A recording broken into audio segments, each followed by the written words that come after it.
Tyler, how are you? Oh, I'm doing great. How are you? Good. Got a bunch of deals trying to work through. Mark was up at Peerless today looking at Josh was telling me. back site. About time we put that guy to work. Yeah, I think we got some ideas we could do over there. So it'd be good. I think it'd be a killer project. I mean, it helps me get the whole thing started, but it's like a really inexpensive way for us to get it going. Yeah, and I was trying to get him to measure the parking lot stuff, so just see like how much gravel's there to see what we can turn over. It's like if we. Oh, there we go. What is Do that? like this? I like the photo of you guys that they used for the last webinar where it kind of looked like you guys were conjoined twins. That was my favorite. It was like you were growing out of each other. Growing up. We switched that for the next one. Gosh, man.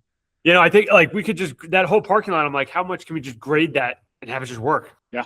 So. Well, I mean, it's a good little building, man. I mean, 43,000 feet. Nobody's doing this in that area. And I just think it would crush it. I mean, because like I've got these clients that are building flex space all over Texas right now. And they're doing little 10 to 15,000 square foot buildings, and every single one of them is leased out before they're done. Like these guys are just swimming in money. I'm like, man, we need to be doing that in Tennessee. Like, why aren't we doing that? Yeah, Texas is. I feel like the amount of people moving to Texas right now is nuts. Yeah, but I don't want to go there. I want to be here. So I was That's exactly right with our places, right? So whatever. Yeah, I will not be trading that. So it's like 107 degrees for 4 months out of the year down there. Which is impossible. Dude, my dad lives in Fort Worth, and last year they broke a record for the most consecutive days over 100 degrees. It was like 30 something days. That's a long time of just. That's what you got to do. Like all sports have to be indoors if you're going to Texas. Isn't that disgusting? And like he grew up playing football in West Texas. I'm like, I know it's gotten warmer since then, but still back then, geez, that just sounds miserable. That's like where the people are just passing out because there's no water. They're playing in dust bowls. Yeah, that's right. You're not allowed to do anything else, man. There's nothing but football in Texas. Yeah, I don't even know if you're allowed to like anything else other than that. Communism. Man, one thing I wanted to go through, we got a bunch of deals that we're working on that I thought we could kick around. Yeah. I mean, even just going through this warehouse that, I think it could be relatively quick to do as well. 42,000 square feet. We clean up the outside because that gravel parking area is huge. We could rent that. We've had 3 deals now where we've rented truck parking to gravel parking lots. Yeah. Good. So. I mean, it would go so fast. I mean, because nobody's building anything like that out there right now. I mean, the beauty of it is like we could have this parking lot ready in a week. I mean, there's asphalt underneath it. So, I mean, It was paved at one time. So you probably just have to scrape it, right? And, my thought was we would go halfway between these 2 buildings for the property line, go all the way up to the easement with the train, and then probably just continue that same line over here. Because my thought was like, we probably just end up getting rid of these loading dock doors and just use this one. I think that one's going to end up being the most utility. It's kind of they're just vastly different users. Oh yeah. We don't really, none of our drive-in kind of flat stuff, they're not using those heavy lift doors like at all. I think the nice thing is you have the option. So like there's no never hurts to have the option. If you've got one loading dock, people could still use it, but then put roll up doors all over here. I just think, be super. Did Josh say like our, that corner to the right there is one of our tenants in another project, Aztec Industries. So that corner lot right there, that is outdoor storage is right here. No, attached to the building where those 2 trailers are, the 2 like things parked in the grass right there. Oh, this one right here. Yeah. And and across the street. Yeah. They're right here. Yeah. So they got both of those, but we got a good relationship with them. But, I really think we could just clean up that parking lot, clean up all the entrance. Yeah. I mean, my thought was too, like Prater's might want to buy this building, but we own this one as well. That's the truck depot? Yeah, it's the truck depot. So we could sell this one too and do something here. I mean, I think like you got to be careful because it will flood up to about this building. So this is raised up because of that, but the inside of this building never floods. And so, I mean, we could build something up on the street and add to it if we wanted to, but there is a second story that's not being used up there. I didn't know that actually flooded. I feel like no, it does. Yeah. This building doesn't, but like it gets really low right in here, so you could see the dirt. Yeah, it's not super common, but like if you get a very heavy rain, you will get rain like water up to here. And like once or twice a year, it'll come up to this building. Now, this building has a sump pump in it and a drain system. So, I mean, you can tell like they designed it for that. The other thing that I was telling Josh about earlier, like a month into discussions with a sportsplex group out of California. They've done 2 sportsplexes, massive ones. We're planning on tearing this building down and building a facility around here all the way to the street, about 200,000 square feet, that would have 15 indoor basketball courts and connect it to Prater's so that they could use it as like a showroom type of thing. Yeah. Prater's just bought all of this land over here, so they'd be willing to, if we paid for it, we could turn this all into a parking lot that their employees could use during the week and that we could use on the weekend. So, it's probably a $40 million project, so it's huge. They bought all the land over there. Yeah. Did they leave all their stuff in Chattanooga, or they No, they're pretty much all right here. So they Yeah. occupy about 180,000 feet. And so, the interesting thing, because like my lender called me when he found out about that, he was like, oh, that's kind of concerning. Are you worried that they're going to leave here and go over here and build? And I was like, yeah, but not really, because even if they somehow manage to build 180,000 feet for what they need for only $130 a foot, we're talking about a $23.5 million project. They don't have that kind of money. Yeah. Yeah, their cost per foot right now is so much lower. Yeah. I told them I would sell them this piece for $3.6 million. Yeah. Like, take it and run. Yeah. Well, I think we look at doing this up here, and I think it'd be a good project. I think it's a great little building. Yeah. Yeah.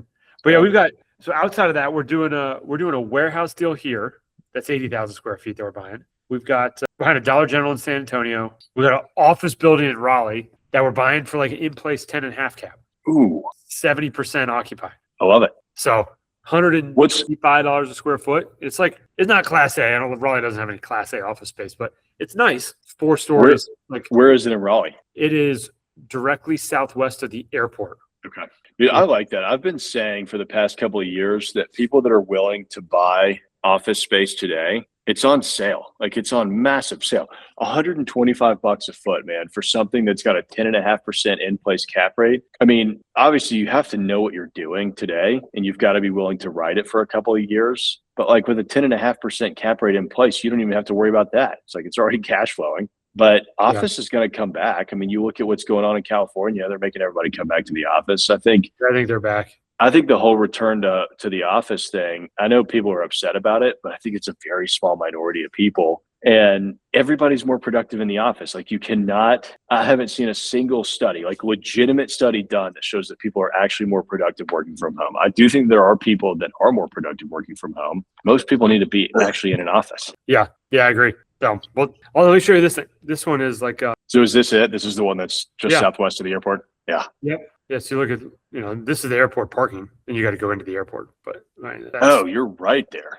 Yeah, it's the entrance to the airport. It's on. So the tenants are all like airport tenants. Wow. Like TSA and that kind of stuff. So yeah, you're always going to have demand from the airport for something there. Oh, that's a nice looking building. Yeah. Early 2000s. So yeah, it's I think it's like 2006.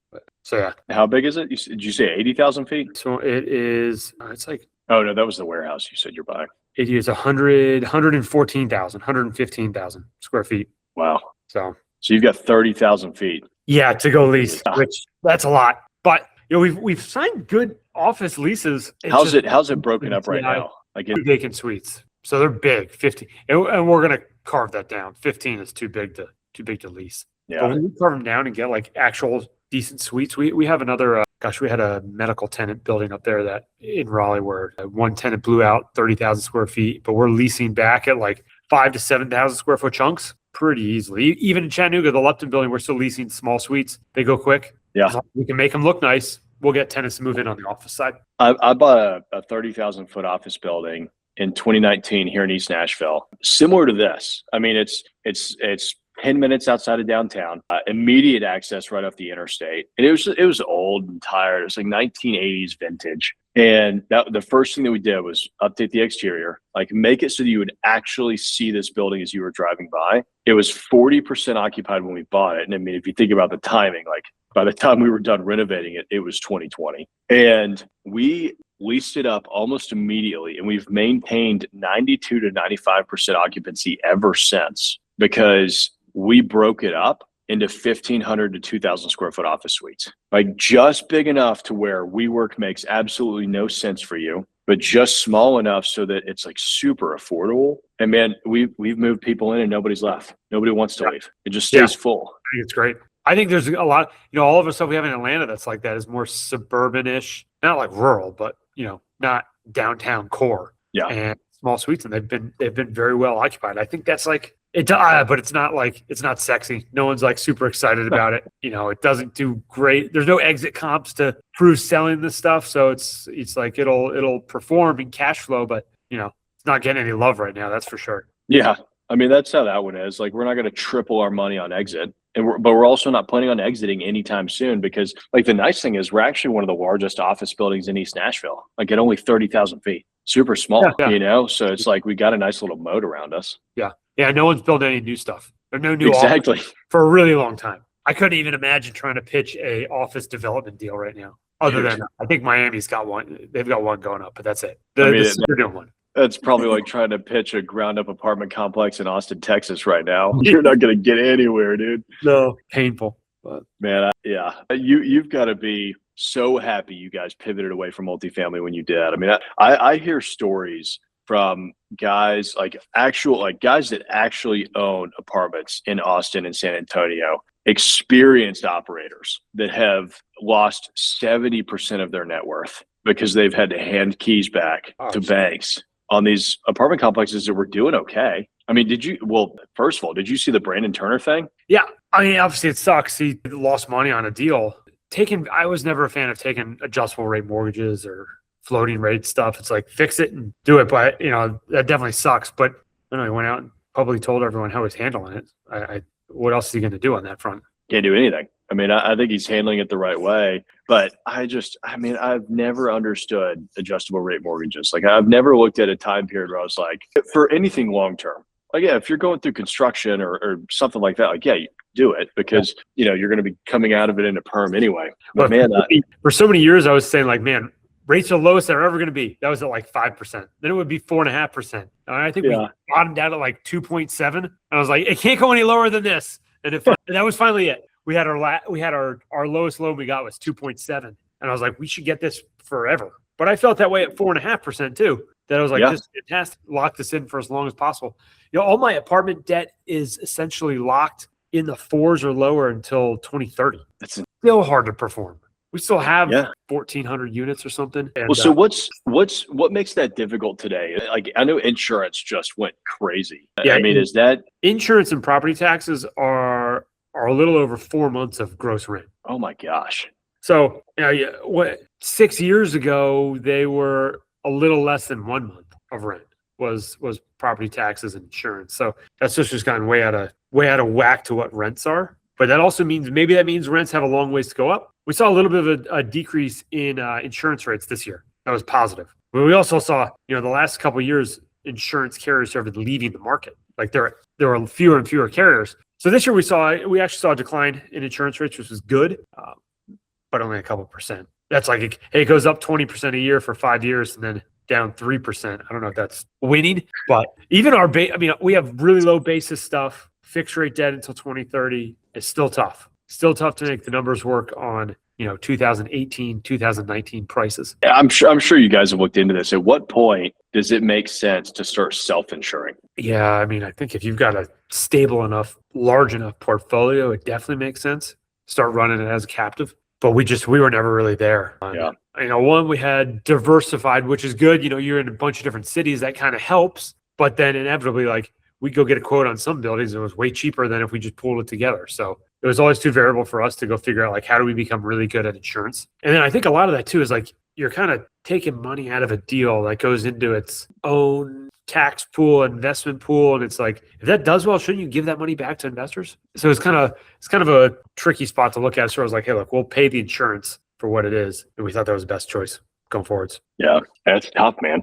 I can actually see the argument both ways towards, splitting the profits with the investors and not, right? Because like splitting it, it's like, okay, well, if we're going to pitch the deal and that's part of the returns, and then we're expecting to get lower returns in the apartment building, but the insurance, investments might help make up for it. I don't know. But it also is like, well, if we're paying a third-party insurance company, nobody's participating in that anyway. So yeah, it's tricky. Like if you start layering in returns that are coming from other non-real estate sources, it's like, wait, what are we investing in here? Yeah, I think that stuff gets a little bit of a slippery slope. It's like, okay, we got these returns, then we're going to add in these kickback returns, and insurance. And we're going to be things one time. I was like, oh, man, but Sharks, I'm pitching you today on my apartment complex where we're also starting a security company and a trash company. And also, that's like you open up the trench coat. How many things are in here that we can do? yeah. So I think there's some groups that have done it well, but it never really fit for us. So, but yeah, I mean, still operating right now is still tough, even with low basis on units. I got a deal in like West Atlanta that our base is like 65 a door. I mean, there's stuff that traded for 150,000 a door. I have no idea how that's working. And we're kind of like breaking even and chugging along with fixed debt at 4.5% to 2030 and, a lower than, most people basis. Still just chugging along, like breaking even. And that's why do you think that there's people out there still pitching multifamily as the safest and best asset class? I think it's got a good story. Or you could say like, hey, people always need a place to live, which is true. They do. So like that's appealing. People get that. But that doesn't mean they have to live in your place. Yeah, they could live in their mom's house in their basement. Yeah. I mean, there's so many. I feel like there really are a ton of housing options. As much as people say there's no housing options, that just means there's no housing options that people like. Like I wish I could have a giant house that was super cheap and someone else would pay and mow my lawn and that stuff. That's not going to happen. It'd be sick. Pick up your trash. I know. That'd be great. If somehow that happens, I'd love that too, but it's all expensive. Yeah. Man, I'm waiting for, one thing that I've always thought in the automotive industry is like, man, if somebody came out with a car that was the same as what we offered in the 1980s, that doesn't have this supercomputer built into it, that has manual roll-up windows, that, it's like, make it affordable. I would love that. Like, I kind of like the less digitized aspect of it. And I see that arms race happening in apartments today, where it's like, okay, what's the next amenity? Let's add in a virtual golfing center into our amenity center. And let's add a world-class gym. And let's make sure that we've got a killer pool that every DJ is going to want to come and, throw a pool party at. It's like, okay, but then I, as a tenant, have to pay for that. Why don't we just do something like super simple? Like, I just want a nice place to live. That'd be interesting if it could be maybe a return of resurgence of that kind of stuff. There's a pickup truck coming out called the Slate, which is it's almost like a mini key car. But it's basically like plastic panels. Doesn't even come with a radio. It's like got nothing. Perfect. Who listens to radio anymore? This is kind of cool looking. Yeah, it's like, hey, just use your phone. You're going to use your phone anyway, so just use your phone. Don't even put the radio in. You're using your phone for GPS most of the time too, because it's easy. So it's like this Slate truck. I mean, it looks pretty darn cool. But if you could take that to the housing perspective of like, how do you just make like a clean, simple place you can live that's like efficient as possible? Yeah. It's interesting how each asset class kind of comes and goes in waves, right? Because I feel like flex is now starting to get to the point where it's in an arms race. Like everybody's like, all right, let's do concrete driveways and let's make sure the parking lot is super well lit and let's do landscaping and let's do brick skirts. And it is helping differentiate. But then at a certain point, there's going to be this tipping point, right? Where every product is that and everything is really expensive now. Somebody's going to look at a prefabricated metal building with none of the bells and whistles and go, yeah, I'm willing to pay $12 a foot. Like I want that instead. Yeah, I wish we could just talk to tenants. All the stuff that is like the fancy landscaping around the foot of the building, it's like that's just all money. Their money, our money combined, we're spending more money. Let's just not spend that money. Yeah, you got I'm fine. The functional, clean place to have a business that doesn't have any distractions of other crap there. So, that's right. Like the Slate, I want the Slate pickup truck of real estate. Exactly. Yeah. Whether you've got bluegrass out front or crabgrass, it doesn't impact how you're washing cars inside your bay. So yeah, let's go with something else. Man, let me look at what I was looking at our other deals. The other thing we're doing that's pretty cool is we're doing a deal where we're the LP investor, right? So we're not the sponsor, but we're investing with a guy who is basically buying tracts of land in the South that are 100, 200, 300 acres and dividing them up into 10 to 20 acre chunks. Yeah. Paying north of 7% real estate commissions to get it all sold. But it works because it's basically doubling the value of the land in smaller parcels. Get it all done in under 12 months. Divide up the land, sell off the parcels. So we're like, this seems like a pretty cool investment option. I think there's a lot of demand for, people that want to get some land outside of a city. I like that, man. I think that we're experiencing this a little bit in Hutto, right? Like once you get outside of the city, you're dealing with more of a county. Dude, I mean, there's counties in Tennessee where you can literally do anything that you want, right? Like there's one that's about an hour southeast of Nashville where they don't have codes for homes. You can basically do whatever you want. This dude literally built a castle. Like it's insane. It is a legitimate castle. And you could never build that in Brentwood. And, there's something to be said about going out and finding 1, 2, 300 acres in these, slightly more rural areas and just subdividing it. Because not everybody wants 100 acres, but they'd like 20. Yeah. Or they'd like 10, Yeah, but it's true. Like you got to bring your own utilities and, all that stuff. You're on your own. Yeah. Which is fine. After that too, you like drill a well and put in a septic system, you're good to go. That's right. And Yeah, you don't even have to develop the pads. Yeah, it's not that hard to actually do that. It's really just phone calls. Get that stuff kind of stuff done. Yes, that's one of the interesting deals we're looking at doing there. Is that a play where you see yourself learning as an LP on how this guy's doing it and then going out and like, let's go find our own 200-acre tract and subdivide it? No, probably not. We'll probably just use him all the time. Yeah. He's good at it. He somehow is, I don't know if he's driving around. Like some of these people that are able to bird dog deals and get them, some people just have that ability. I don't necessarily know if I have that ability. I'm more like, let's find a deal that's like available to actually sell. He's actually out like finding stuff and digging it up, which as a Jeep, I don't necessarily know if that's the best use of time. If you've got a bunch of deals, we got to operate these things. Yeah. Focus on how these things are performing, not necessarily digging up the completely unknown deal. Right. So, I mean, it's a skill set, man. You've got to be 100% focused on just doing that if that's what you want to do. Yeah. Yeah.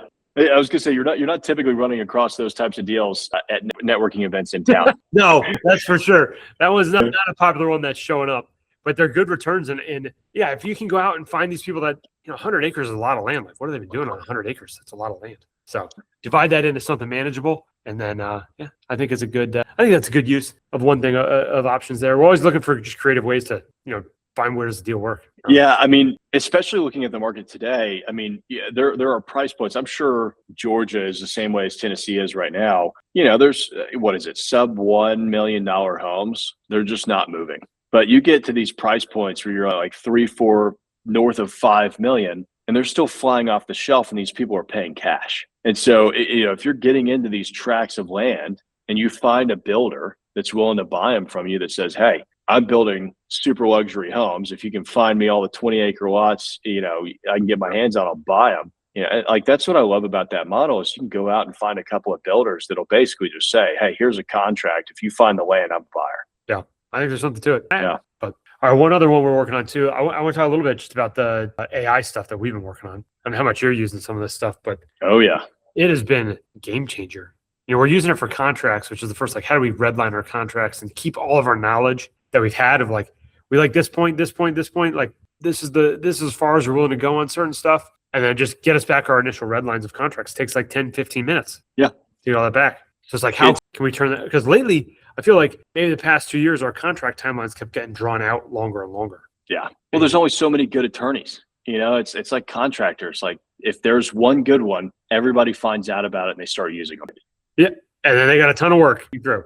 Yeah. We're doing that. I mean, that's been super helpful. Yeah, it's amazing. I mean, I've done some things with AI where we've created letter of intent generators where like you go in, you drop in a couple of boxes. Like you don't even have to type it into the Word document. You drop it in these boxes, address, buyer name, seller name. And then you can click all these buttons for different clauses that I've historically saved. So instead of having to go in and either just delete a bunch of stuff because we have like one giant master letter of intent, you just click all these boxes for like the different things that you want, and it automatically generates it into a Word doc, and it takes 5 minutes. Yeah, that kind of process, all the stuff that can make the process improvement better. Yeah. It's way easier to do this job continually day in and day out. Well, and it's really, no, go ahead. How many think you're doing? How many think you're sending out? Like a month? Letters of intent right now? Yeah. Close to zero. Just because we have so much. So like we just finished the hotel. I'm so focused on this. And then like Peerless has us to a point where we're starting to look at that as 29 like individual projects, right? Kind of like what you were and I were talking about, before we started recording this. It's like we have so many deals built into this one. We don't even need to distract ourselves with others. Like let's just go and put 29 deals together there. But I will say, like, with the tools that we have now, if I had access to this when we were in like, let's go buy everything mode, I'd be sending out 10 a week because it just takes no time.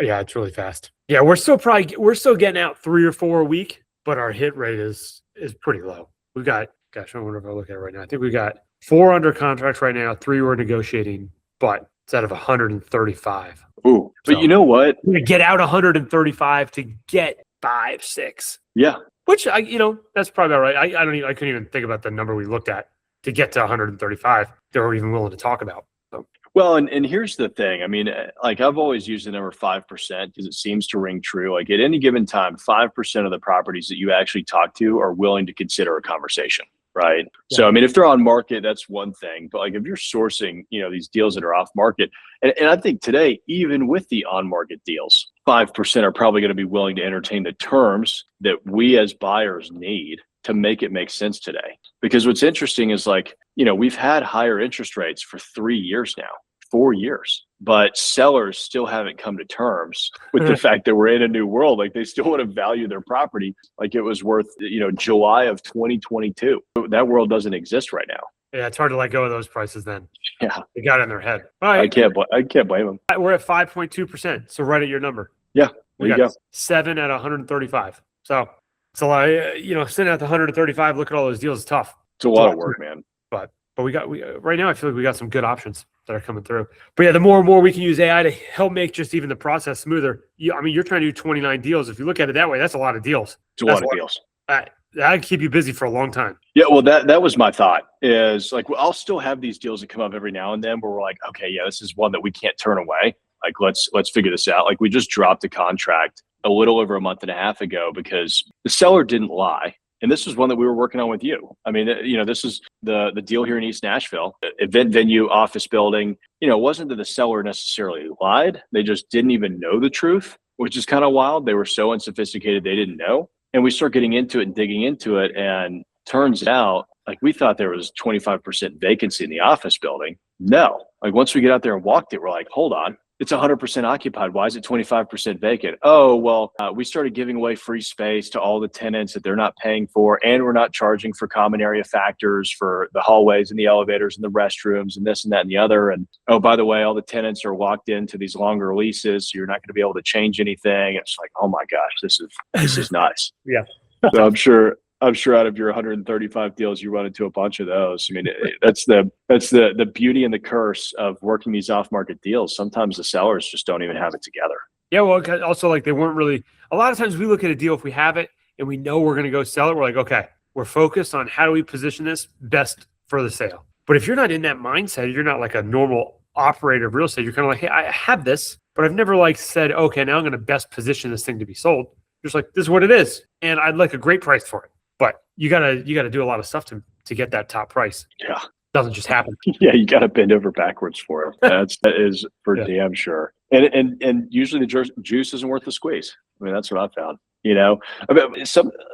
Are you having conversations with the sellers to where it's like, hey, help me understand your pricing. Like, here's where our underwriting is coming in at. Here's where our valuation is coming in at. Help me understand. What I've found sometimes. This doesn't happen very often because usually they'll just say, hey, pound sand. I don't want to talk, that's not my problem. But it's like, hey, Mr. Seller, help me understand. Like, here's my numbers. Show me what I'm doing wrong. Like if the property is worth this and I'm coming up with a valuation that's $1.5 million under what you're asking, would you do this deal today? It's sometimes you'll get a guy every now and then that's like, no, you're right. I definitely wouldn't do this. Yeah. I like when we get the guys that have owned deals for a long time and they're like, look, you want to buy it? You come up with the money. Yeah. And they're always like, you have lots of money. You should just buy it. I'm like, it doesn't work that way. You just buy it, you're going to have less money. Yeah. Oh, yeah. You get good responses. It's very entertaining. That's for sure. I love it. It's like the old men that have nothing to lose. They don't care. They don't care at all. Yeah. It's entertaining people to talk to. And you can learn the most from them too on just their mindset of what they're doing.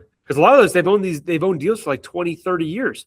Even that is a feat in itself, just owning something for that long. Right. That's going through. They went through rates being super low, rates just coming up high, COVID, they went through the Great Recession, they went through 2000, like they weathered all those storms. So they've got a wealth of knowledge on what it was like holding real estate for 30 years, all of that stuff.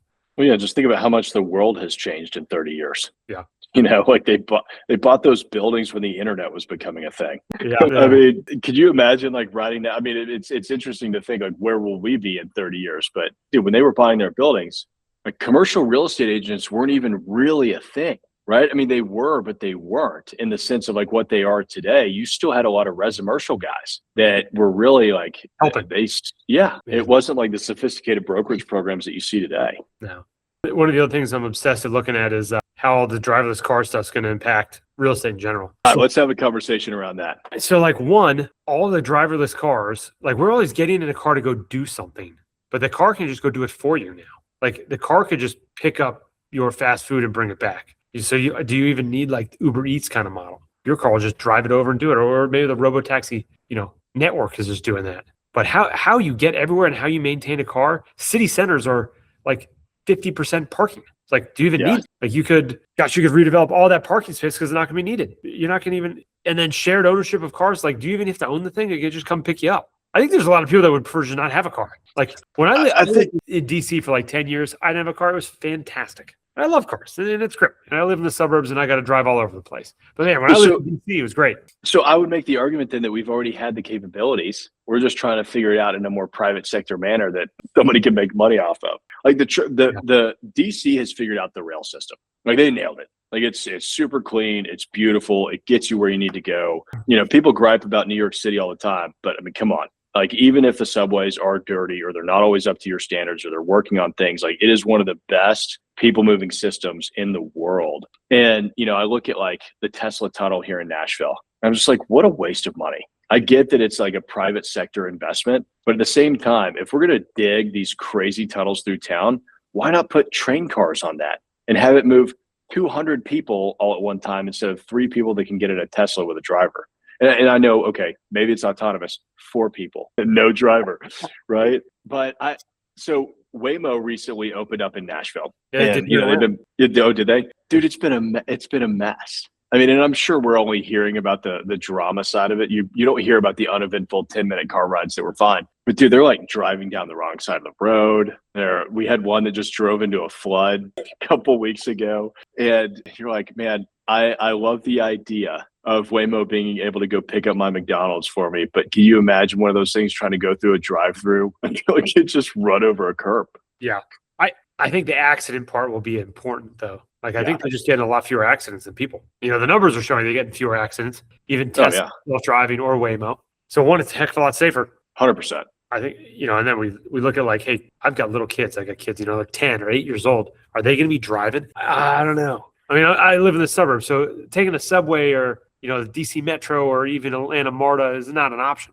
Yeah. Right. So I'd much rather him be in a driverless taxi than them being 16, driving around doing any of the crap that I did when I was 16 driving around. Yeah, they're going to miss out on the American dream. That was the real American dream. Turning 16, getting your driver's license, and being able to get away from your parents. But we still had to be. I wonder if you still have to be back by dark. I think you had like a driving curfew. You couldn't drive at night or something.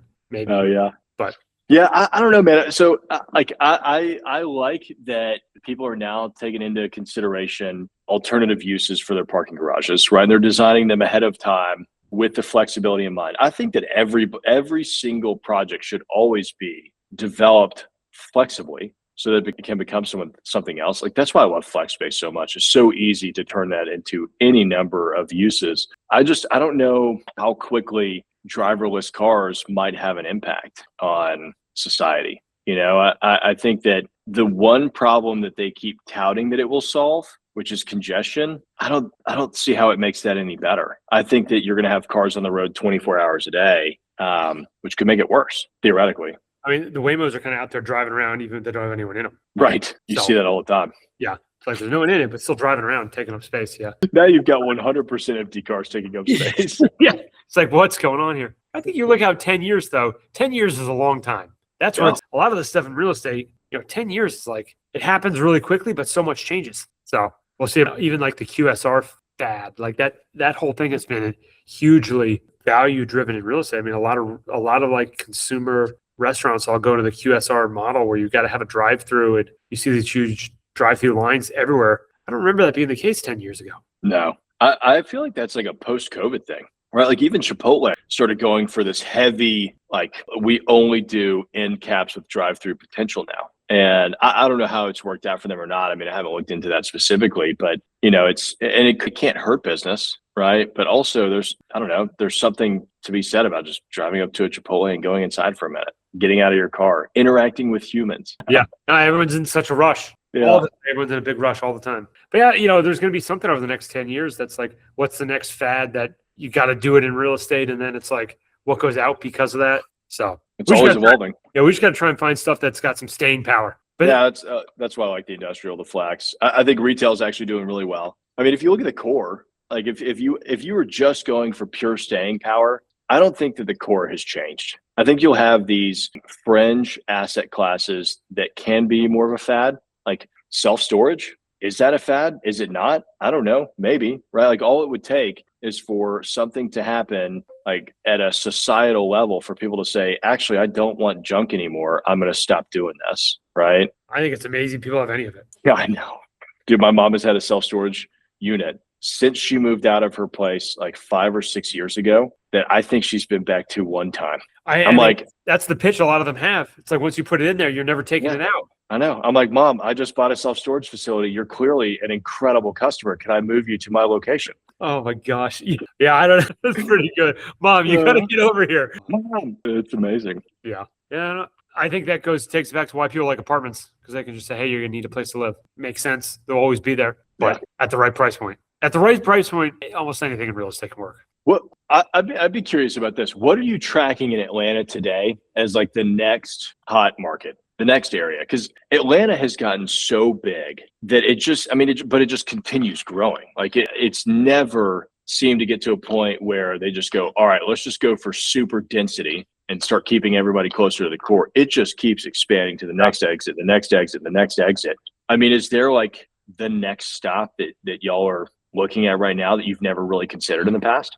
Yeah, we've always had the vision of buying up 85 going, northeast and up 75 going northwest out of Atlanta. It's kind of like two big main roads that go out. But really all along those highways are these little towns that are now not so little as they continue to grow. You go up towards Chattanooga, you got a town, Woodstock is just like, quite frankly, it's amazing now. I mean, it's like 45 minutes, an hour outside of Atlanta. They built a whole little downtown core just for that town. They've got condos in there, a ton of different restaurants. It's a great little area. So all those kind of small towns that have now turned into, quite frankly, more than small towns are doing really well. And they have all of the asset classes in one little area. That's just, you kind of look at it on the map, you're like, it's Atlanta. It's like, that's not Atlanta at all, right? Atlanta, the downtown of Atlanta is vastly different than what like a Woodstock is. If you go the other way, you got like Swanee and Beaufort and Gainesville and these towns that are doing exceptionally well on their own. So going into some of those markets so you can buy stuff that has probably better pricing, more of an area you kind of want to be in versus the highly competitive like downtown core Atlanta. So, and a lot of stuff in Atlanta is just, it's expensive and bigger. So there's a lot of like deals that more fit our price points in those areas, and those towns are doing really well. So we like those. But if you look up towards like the Woodstock area or going up towards Gainesville, a lot of good opportunities up in those areas. But urban Atlanta, it's like, man, some of the neighborhoods are just, they've turned a lot. They have such cool developments, but they're no longer like a $1 or $2 million deal. They're like, these are huge redevelopment plays that are going in, and they're fun to go to and see, especially like the west side of Atlanta has done tremendously well. But these are huge projects. They look awesome. They're fun to go to, but they're not something we could execute on or perform in. It's just astounding. Like Atlanta is one of those markets where, man, if they actually invested into rail, like train, like you wouldn't even have to do subways. You could do monorails, above ground rail, like all that kind of stuff. I mean, like I think about, my great grandmother moved to Cumming, Georgia, probably 30 years ago. And like back then it was the middle of nowhere. And now it's huge. Yes. Like that's so far out of town, but it's still like, that's Atlanta. Yeah. But there's no public transportation of any kind that's going to connect all that stuff together.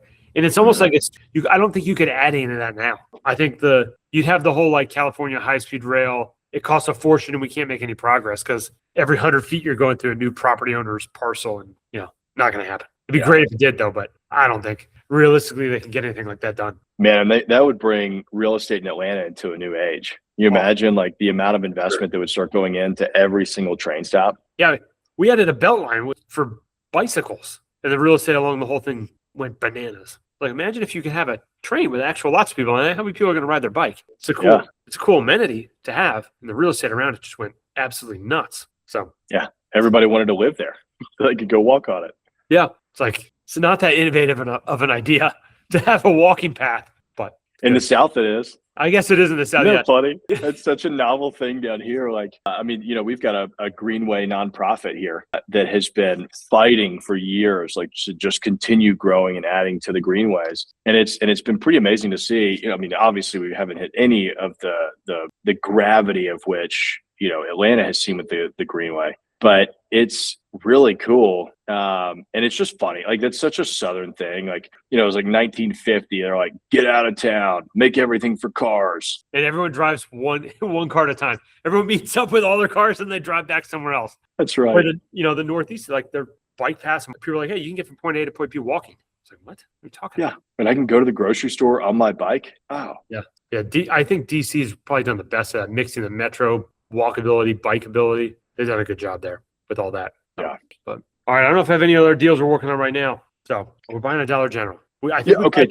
Every like 6 weeks. Tell me about that. What got you interested in the Dollar General? We're always looking for like what news is negative. It kind of pushed hardest when Trump did the tariff stuff because people thought Dollar Generals, I don't know, their stock price went down tremendously, and resultingly the cap rates on their deals went way up. So you could buy them for like a 9 cap. We're like, hey, that looks pretty good. I think they'll survive. They'll get through all this. They weren't really impacted that much. And then, ever since then, we've been like, hey, we can buy these 8.5 cap range and feel pretty good about them. And and then they've been great performers. So everyone we bought has done really well. So Dollar Generals can geolocate in some very astounding locations. How are you guys, like, what's your geographical criteria for these? Well, we don't like the ones that are super urban. So we're not buying those. And we're not buying the ones that are like ultra rural, where there's like, hey, there's 200 people in this town and they have a Dollar General. It's like, so we're trying to find like more towns that have them. They're in kind of a town center that has good foot traffic. Using Placer AI to see what the foot traffic looks like in better sales than, we want like top third sales. And then we feel pretty comfortable with them. You got an asset that's going to perform and be there. So yeah, your Placer AI has completely changed how you can analyze those retail deals. Yeah, you can see exactly what the foot traffic is, and you can compare them to all the other locations. So that makes it, for us, it's like just an added level of comfort that you're buying an asset that at least has people going to it. Because a lot of times these retailers don't want to share their sales numbers because they're afraid that you're going to use that as leverage against them in renegotiations or whatever it is. And so having something else to be able to actually verify that, I mean, it's great. Yeah. So we've liked that. I actually bought probably 15 of these things now. We Really? kind of every once in a while we pick one up. We're looking at all the ones that really come out in the Southeast for sale. If we see a good one, we're going to make a run at, try and buy it. None of them are hugely expensive. You're never going to get rich buying one of them, that's for sure. Hey, you probably have to buy 50 of them to do it. But they're good performers, consistent payers, easy to work with. And if we can get them 8.5 cap, super excited about picking one up. Yeah. Well, I mean, especially at an 8.5. I mean, because they typically, like a brand new lease, that'll trade for sub 6. Oh, yeah. They're really pricey. Yeah. I'm always looking for ones that have the lowest rent possible. I don't want like the big new fancy, $18 square foot rent, $20 square foot rent. I want like $6 square foot rent. Like, what's the cheapest it can be? Huh? Yeah, I mean, the last time that I looked into like Dollar General tenant data, it was a few years ago, but the average Dollar General stayed in a single location on average 17 years, which, typically with a 15-year base term, that means there's like a 40% chance that they're actually going to renew, right? But with your approach of looking at it from like, let's go get one in this type of market with this, like the cheapest rent that we could possibly find, they're not going to be able to necessarily justify just going and having a developer build a new location for them because it's going to be so expensive in terms of rent that it's going to be way easier for them to just negotiate with you and stay. Yeah, maybe get a little TI or whatever, but it's not move. And we also stay away from like the absolute best performers. Because if you got an old store that's an absolute great performer, odds are they're probably going to build a new one to capture more dollars. So it's like, that's exactly right. I always know we don't want too good. We don't want to be leading the pack and standing out too much. We want to kind of be like, we're a solid B, and people are like, okay, we're going to leave it alone. Yeah. We want top third, but we don't really want the top end of the top third. Correct. Yeah. Cause then I think it's going to get rebuilt. Yeah. So we did buy one of the DG markets, which is it's like a 20,000 square foot footprint. So we'll see how that does. They only have like 150 of them or so that are out there right now. And that's the one that has the grocery store concept inside of it? Yeah. So it's twice as big. It's a lot brighter and nicer inside. But this one we got that one over an 8 cap, and it's got cheaper rents. It's not $5, but we'll see how that does over like a 10-year period. So far, How are y'all feeling about dark retail buildings these days? well, I mean, like a dark CVS or that kind of like 20,000 square foot box is like, it seems very interesting. You can effectively divide that up into like 3 suites. Mhm. Run them out. They got great locations. They got pretty good clear height. So I like those buildings. I haven't been able to find any that actually work. I've been looking for a ton of them. But the other part too is just buying like unanchored strip centers. There's a lot of those like out parcel strip centers attached to Walmarts that are for sale right now. But they're all like 40% vacant. And and they've been vacant for years. So it's like, what are you going to do there? I don't have a game plan on that one. Now, if you can get it cheap enough, you can always go the flex route. I've always thought that, like, man, if you can get a shopping, because sometimes you can go in and get these Class C shopping centers for 60, 70, 80 bucks a foot at an 8% cap rate, 8.5% cap rate, depending on where you're going. And, you know, the first thing that I always do when I look at those assets is look at the zoning. Because if you could put industrial tenants in there, you know, like the little Amazon resellers and stuff like that, I mean, they'd go there all day instead of having to go into an industrial park. Yeah. That zoning is tough though. It works in Nashville. I haven't seen it work really anywhere else. Yeah, we're always looking at, I mean, especially stuff tied to a Walmart, it's pretty specific and there's like covenants on what the can and can't be, which then, you know, you need to find like in a county, not in a city, pretty open zoning. It's a little tricky. We've looked at some in like rural North Georgia that are like these kind of strip malls on the side of a highway-ish thing. We're like, oh yeah, maybe we can make something work here. We haven't done it yet, but looking at them. So Yeah. I'd be excited if we could. They look like from I like real estate, so I think it's fun. So some of these challenges look like they're fun. It's not always a reason you should do a deal though. But Hey, I mean, if it keeps you entertained and it's something you want to wake up in the morning and work on, that's one of the best things you could ever find. if it's just my money, okay. If I put some investor money in, I better have figured some stuff out before I take that risk with their money. Yeah, there better be a compelling reason. Yeah. Well, cool. Yeah. Hey, investors, I am going to have you pay for my education. What do you guys think about that? Yeah. I don't think anyone's excited about doing that. Yeah, absolutely not. But yeah, sometimes you got to do some projects and learn on your own. See how you do. But, Yeah. Cool. Or bring in somebody that knows what they're doing. That too. Yeah. But, all right, man. It was a fun hour. Enjoyed it. This is great. Yeah. Went through a lot We of should do deals this more often. positive. And now, yeah, we're going to keep doing them and just keep going through deals and see what we can learn. So, Rock and roll. all right, man. Well, have a good rest of the evening. Enjoyed it. If anyone else wants to sign up for more office hours, we'll be doing these frequently. And then we also have our next webinar that's coming up as well, which I'm sure we'll send out the dates for that stuff too. Make it happen. Cool. All right, guys. Thanks, See ya. you guys. Appreciate you. See y'all later. Thank you. All right.